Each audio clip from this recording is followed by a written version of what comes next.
우리가 지난 주일 살펴본 대로 예수님 부활의 첫 번째 증인들은 증인으로서 부적격한 사람들이었습니다. 그 중에도 최악은 막달라 마리아이지요. 왜냐하면 당시 유대 사회에서 여성은 증인으로 인정받지 못했기 때문입니다. 게다가 마리아는 7 귀신이 들렸던 병력이 있었던 여자였습니다. 이런 사람을 증인으로 내세운다는 것은 교회에 아무런 이득이 되지 않았을 것입니다. 도리어 증언의 신뢰성만 의심받을 뿐이지요. 그러므로 정말 예수님의 부활이 사실이 아니었다면, 정말 부활의 첫 증인이 막달라 마리아가 아니었다면 굳이 예수님의 부활과 예수님 부활의 첫 증인이 여자였다고 기술할 이유가 전혀 없는 것이지요. 오늘은 막달라 마리아는 어떻게 증인이 될 수 있었는가라는 질문을 가지고 함께 묵상하며 은혜를 나누려고 합니다. 11절은 이렇게 시작합니다. 마리아는 무덤 밖에 서서 울고 있더니. 막달라 마리아는 왜 울고 있었을까요? 자기를 귀신들로부터 해방시켜 주신 고마우신 예수님이 허망하게 돌아가신 것도 안타까운데 그분의 시신마저 도난당했다는 사실 앞에서 슬픔을 가눌 수가 없었을 것입니다. 만약 예수님의 시신을 훔쳐간 자들이 로마 당국자들이거나 종교 권력자들이라면 예수님은 죽어서까지 수치와 능욕을 당하셔야 했을 것입니다. 그런 예수님을 생각하자 마리아에게는 울음이 터져 나온 것이지요. 마리아가 울었다는 것은 참으로 이 여인의 마음은 얼마나 따뜻한가를 우리가 알 수는 있지만 마리아가 예수님의 부활을 믿지 않았다는 증거입니다. 마리아가 부활을 믿었다면 시신이 없다는 것을 보고 울 일입니까? 웃을 일입니까? 기뻐할 일이죠. 만약에 부활을 믿고 있었다면. 15절에 보면 마리아는 부활하신 예수님을 동산지기로 착각하여 말합니다. 주여. 여기서 주여는 낯선 남성에 대한 존칭이에요. 그냥 존칭일 뿐입니다. 주여, 당신이 옮겼거든 어디에 두었는지 내게 이루소서. 그리하면 내가 가져가겠습니다. 라고 말합니다.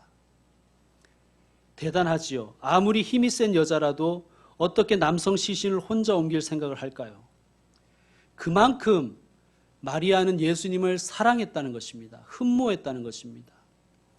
그러나 부활은 믿지 않았습니다. 예수님을 위해서 뭐든지 하고 싶다는 마음이 있었지만 마리아는 예수님이 부활하셨다는 사실은 생각조차 하지 못하고 있었습니다. 성도 여러분, 부활을 믿지 못하면 우리의 사랑도 헌신도 다 헛것이 되고 맙니다. 부활을 믿지 못하면 천사를 만나도 아무런 변화가 없습니다. 영혼에 아무런 변화가 없습니다. 12절에 보면 마리아가 천사를 만나지요. 그것도 1명도 아니고 2명이나 만납니다. 그리고 천사가 하는 말도 들었습니다.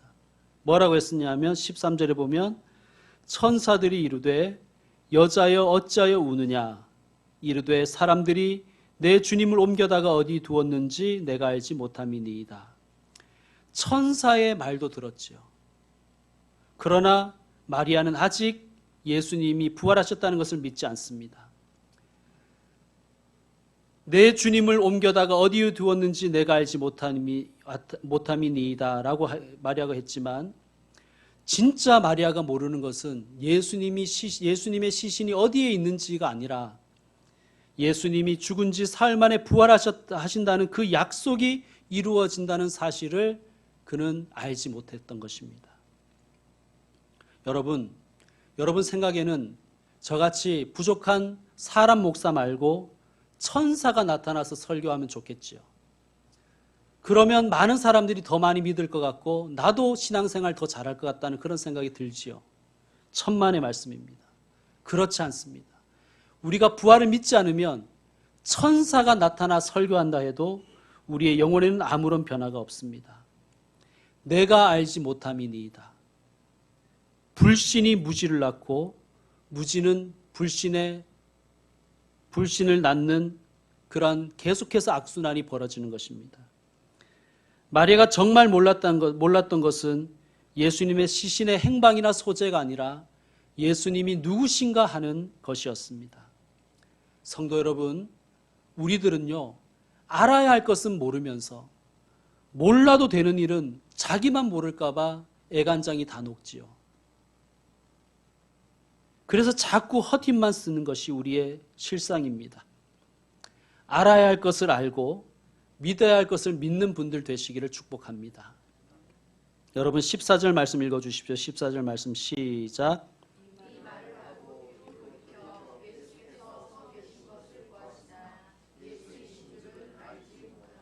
아멘. 자, 뒤로 돌이켜서 뒤에서 인기척이 나는 사람을 보았습니다. 거기에 누가 서 계셨습니까? 예수님이 계셨죠. 그러나 마리아는 예수님을 몰라봅니다. 부활의 예수님을 믿지 못하면 보아도 보지 못하는 것입니다. 오늘 이 예배 현장에도 이런 상태에 있는 분들이 있을 것입니다. 예배를 그냥 보는 거죠.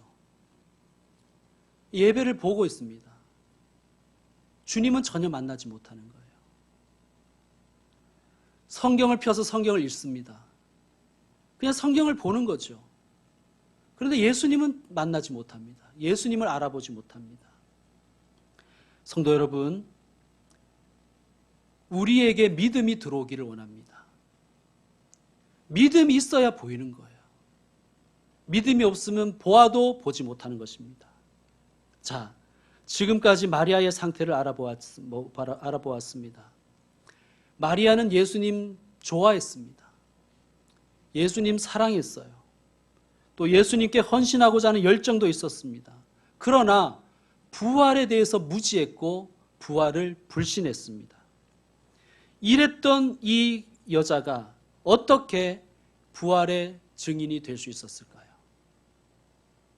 그 비결을 한번 알아보겠습니다. 첫째, 마리아가 예수님의 부르심을 받았기 때문입니다. 16절에 보면 예수님이 마리아를 부르시지요. 마리아야. 마리아는 동산직이라고 생각했습니다. 렘브란트의 그림을 보면 예수님께서 동산지기 복장을 하고 계신 것으로 묘사되어 있습니다. 예수님이 정말 동산지기의 복장을 하고 계셨는지 안 계셨는지 우리는 모릅니다.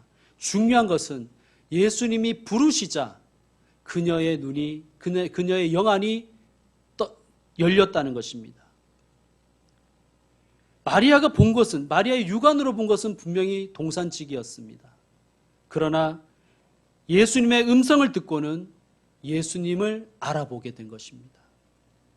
여러분, 오늘 우리에게도 이런 영적인 눈뜸과 영적인 귀 열림이 있기를 축원합니다. 평범한 사람의 설교 속에서 예수님을 발견하시길 바랍니다. 아, 저 사람을 통해서 오늘 나에게 말씀하시는구나. 발견하는 복된 눈과 귀가 있기를 소망합니다. 더 나아가서 우리의 일상 속에서 사람들과 대화 나눌 때, 사람들과 함께 생활할 때 예수님의 음성을 들려줄 수 있는 하나님의 사람이 되기를 소망합니다. 평범한 우리를 통해서도 부활하신 예수님의 음성이 들려질 수 있습니다. 그런 분들 되시기를 바랍니다. 예수님이 마리아라고 하시니 마리아가 뭐라고 대답합니까? 라보니라고 대답하지요. 라보니는 무슨 뜻이라고요? 선생님. 정확하게 말하면 나의 랍비, 이런 뜻입니다. 이것은 기쁨의 탄성이었겠죠. 마리아는 라보니 하며 예수님께 다가가 그 발 아래 엎드려 예수님의 발을 잡으려고 했을 것입니다. 그 발은 마리아가 향유를 깨뜨려서 자기의 머리털로 예수님을 닦아드렸던 그 발입니다. 얼마나 반가웠겠습니까? 그런데 예수님은 마리아에게 당황스러운 말씀을 하세요. 여러분 17절 보십시오. 예수께서 이르시되 나를 붙들지 말라. 내가 아직 아버지께로 올라가지 아니하였노라. 여기서 우리는 마리아가 증인으로 변화된 두 번째 비결을 발견합니다. 예수님과 새로운 관계 맺기를 하였기 때문입니다. 나를 붙들지 말라는 것은 돈 터치 미가 아닙니다. 27절에 보면 예수님은 도마에게는 만져보라고 하십니다. 그러므로 나를 붙들지 말라는 말씀은 신체 접촉 금지 명령이 아닌 것이 분명합니다. 예수님은 나를 붙들지 말라고 하신 이유를 이렇게 말씀하십니다. 내가 아직 아버지께로 올라가지 아니하였노라. 아마도 부활의 예수님을 만났지만 아직 부활의 의미를 정확하게 모르는 막달라 마리아는 이런 기대를 하였을 것입니다. 아, 이제 이전으로 돌아갈 수 있겠구나. 이제 예수님 부활, 예수님 죽음 전으로 돌아갈 수 있겠구나. 그는 그렇게 생각하며 기대하면서 예수님 발 앞에 엎드려 예수님의 발을 붙들려고 했을 것입니다. 여러분, 부활은 소생과 다릅니다. 나사로는 부활한 것이 아니라 소생했지요. 나사로는 소생하여서 죽기 이전의 삶으로 돌아갔습니다. 그의 가족들, 그의 친구들과 예전 그대로 생활하게 되었습니다. 이것이 소생이에요.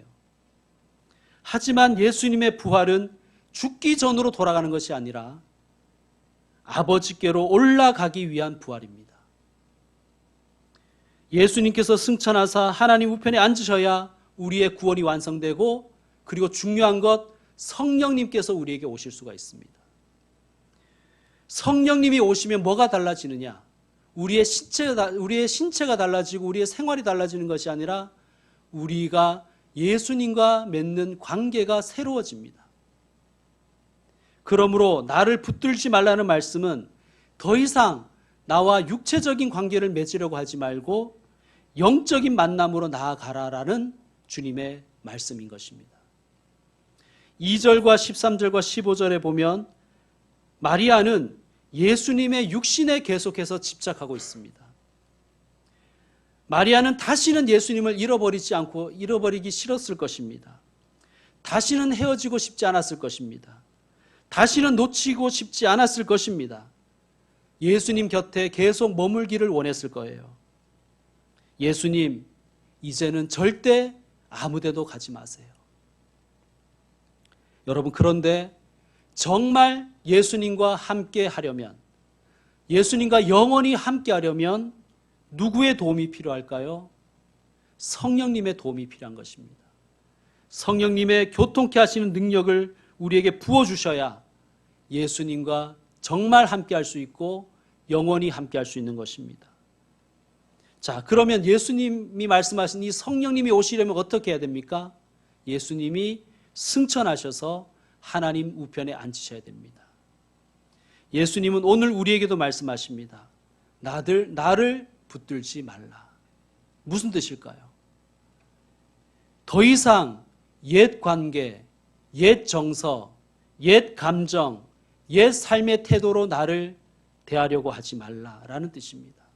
여러분, 어제의 감정으로, 어제의 정서로, 어제의 태도로 하나님을 만나지 마십시오.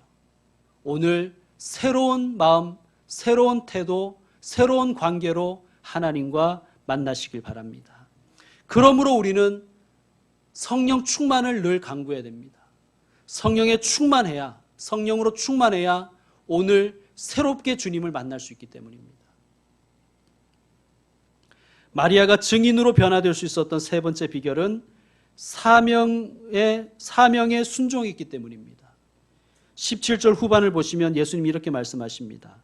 너는 내 형제들에게 가서 이르되 내가 내 아버지 곧 너희 아버지, 내 하나님 곧 너희 하나님께로 올라간다 하라 말씀하셨습니다.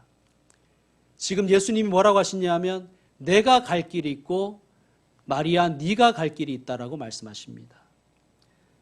예수님은 하나님 우편으로 올라가셔야 되고 우리는 누구에게 가야 됩니까? 내 형제에게 가야 됩니다. 여기에서 예수님은 내 형제라고 말씀하시죠. 예수님은 처음으로 여기에서 제자들을 내 형제라고 하셨어요. 이것이 부활이 가져온 예수님과 제자들의 관계의 변화입니다. 부활은 예수님과 우리의 관계를 변화시키셨습니다. 또한 우리의 관계가 예수님과 우리의 관계만 변한 것이 아니라 성부 하나님과의 관계도 변화되었습니다. 예수님이 이렇게 말씀하십니다. 내가 내 아버지 곧 너희 아버지, 내 하나님 곧 너희 하나님께로 올라간다. 요한복음에 보면 예수님이 하나님을 아버지라고 부르신 장면이 90회 정도 나옵니다. 근데 89번은 다 예수님이 나의 아버지라고 부르셨어요. 그런데 바로 이 장면에서 너희 아버지라고 말씀하십니다. 여러분, 부활을 경험하면, 부활을 믿으면 하나님은 예수님만의 아버지가 아니라 나의 아버지도 되시는 것입니다. 우리의 아버지도 되십니다. 자, 이것이 예수께서 아버지께로 가셔서 우리에게 주시는 유익이고 또 예수님이 간절히 원하시는 것입니다. 우리의 관계가 변화되는 것. 예수님이 우리의 형제가 되고 하나님이 우리 아버지가 되는 것. 그것이 예수님이 간절하게 원하시는 기쁨이었습니다. 예수님은 이것을 제자들에게 알리라고 마리아에게 명령하셨지요. 마리아는 이 말씀에 순종합니다. 여러분 18절 말씀 읽어주십시오. 시작.